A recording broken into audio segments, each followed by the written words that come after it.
Hello friends, 2024 Lok Sabha चुनाव में अब मुश्किल से 9 से 10 महीना बाकी रह गया। जैसे जैसे ये समय नज़दीक आते जा रहा है, वैसे वैसे देश की राजनीतिक पार्टियां अपना कार्य क्षेत्र, अपना प्रभाव और अपना गठबंधन बनाने की ओर अग्रसर होती जा रही है। बीजेपी अपनी पुरानी गठबंधन वाली पार्टियों की ओर फिर से मुखातिब हो गई है। वहीं विपक्षी पार्टियां, कांग्रेस और यूपीए की अन्य पार्टियां भी अपना गठबंधन बनाने की ओर अग्रसर है। बीजेपी जहां अब पंजाब में अकाली दल पर डोरे डाल रही है, वहीं उत्तर प्रदेश में मायावती के साथ भी हाथ मिलाने को अग्रसर है और तमिलनाडु में जयललिता की पार्टी एआईडीएम के साथ भी वो तालमेल करना चाह रही है। इसके अलावा जैसा कि खबरें आ रही हैं, आंध्र प्रदेश में टीडीपी, चंद्रबाबू नायडू की पार्टी टीडीपी से उनका लगभग गठबंधन पूरा हो चुका है। इसके अलावा नॉर्थ ईस्ट की छोटी छोटी पार्टियों से भी बीजेपी का गठबंधन लगभग फाइनल चरण में है। अब बात करें विपक्षी दलों की, तो एक बहुत बड़ी खबर आ रही है कि 23 जून को पटना में नीतीश कुमार की अगुवाई में विपक्षी 18 विपक्षी दलों की मीटिंग होने वाली है। इस मीटिंग में मुख्य रूप से जो पार्टियां शामिल होगी उनमें Congress, JDU, RJD, Aam Aadmi Party, Sapa, NCP, TMC, DMK, Shiv Sena और वामपंथी पार्टियां हैं। ममता बनर्जी और अखिलेश यादव ने पुष्टि कर दी है कि वो 23 जून को पटना में इस मीटिंग में शामिल होंगे। इसके अलावा डीएमके के स्टालिन और आम आदमी पार्टी के केजरीवाल भी बैठक में शामिल होने की पुष्टि कर चुके हैं। एनसीपी प्रमुख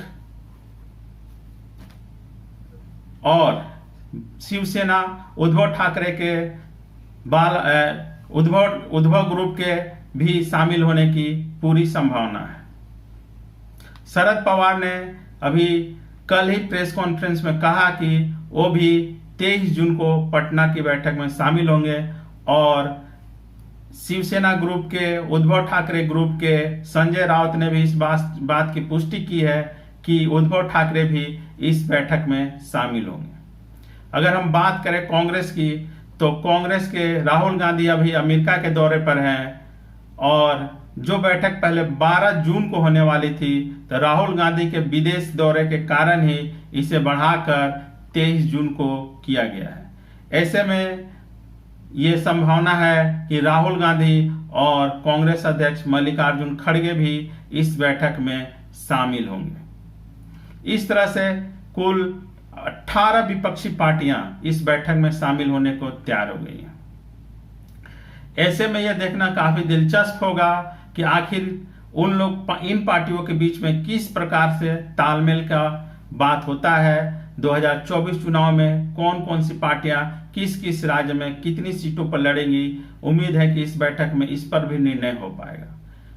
जैसा कि कुछ खबरें छनकर आ रही हैं कि जेडीयू ने फॉर्मूला दिया है कि कुल 450 सीटों पर 1:1 अर्थात बीजेपी के खिलाफ एक उम्मीदवार के खिलाफ विपक्षी पार्टियों का एक उम्मीदवार उतारा जाए। ऐसी स्थिति में कांग्रेस 350 सीटों की डिमांड कर रही है, जबकि बाकी दल को सिर्फ 200 सीट ही मिलने की उम्मीद है। अब ऐसे में देखना दिलचस्प होगा कि क्या यह तालमेल बन पाता है या नहीं, क्योंकि उत्तर प्रदेश और पश्चिम बंगाल में ममता बनर्जी और उत्तर प्रदेश में अखिलेश यादव कांग्रेस के साथ सीट किस प्रकार शेयर करेंगे, ये भी काफी दिलचस्प होगा। पंजाब में और दिल्ली में आम आदमी पार्टी मजबूत स्थिति में है, तो क्या वो कांग्रेस के साथ सीट शेयर करना पसंद करेगी, ये भी एक सोचने वाली बात है।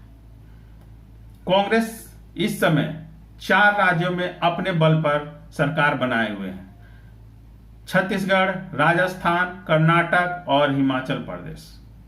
तो इन राज्यों में कांग्रेस की पकड़ तो मजबूत ही है। इसके अलावा मध्य प्रदेश और केरल, इसके अलावा और महाराष्ट्र में भी कांग्रेस मजबूत स्थिति में है। इन जगहों पर कांग्रेस स्वयं खुद चुनाव लड़ने की स्थिति में है।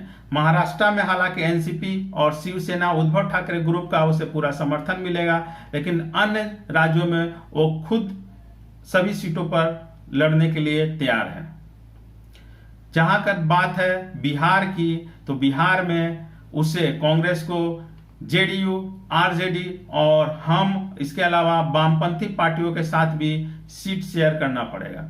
ऐसे में यह देखना दिलचस्प होगा कि बिहार में जहां आरजेडी सबसे मजबूत पार्टी है तथा कम्युनिस्ट पार्टियों का भी अच्छा खासा सीटों पर दबदबा है, तो क्या ये पार्टियां कांग्रेस को सीट शेयरिंग का फॉर्मूला अपनाएंगी, कांग्रेस को सीट देना चाहेंगी? जेडीयू भी चाहेगा कि बिहार की अधिक से अधिक सीटों पर जेडीयू अपने कैंडिडेट खड़े करे।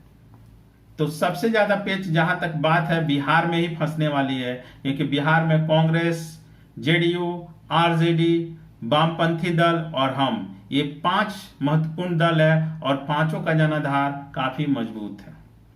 इसके अलावा बंगाल में ममता बनर्जी लगभग सभी सीटों पर उनकी मजबूत पकड़ है।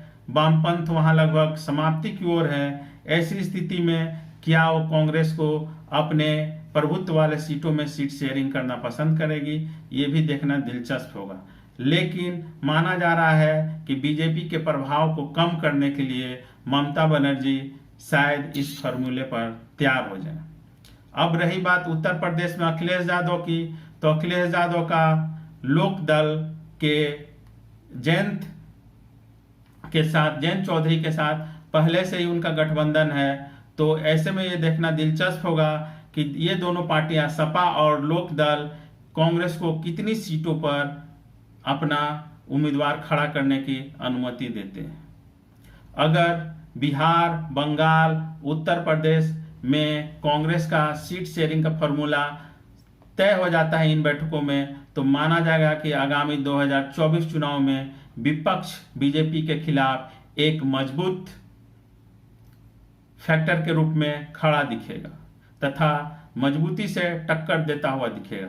लेकिन अगर इन राज्यों में कांग्रेस का गठबंधन नहीं हो पाता है सपा ममता बनर्जी के साथ, तो कांग्रेस के लिए और विपक्ष के लिए काफी दिक्कत वाली, परेशानी वाली स्थिति होगी, क्योंकि उत्तर प्रदेश में बीजेपी काफी मजबूत स्थिति में है। अगर कांग्रेस को अखिलेश यादव और जयंत चौधरी का साथ नहीं मिला, तो कांग्रेस उत्तर प्रदेश में शायद बहुत अच्छा परफॉर्मेंस नहीं कर पाए।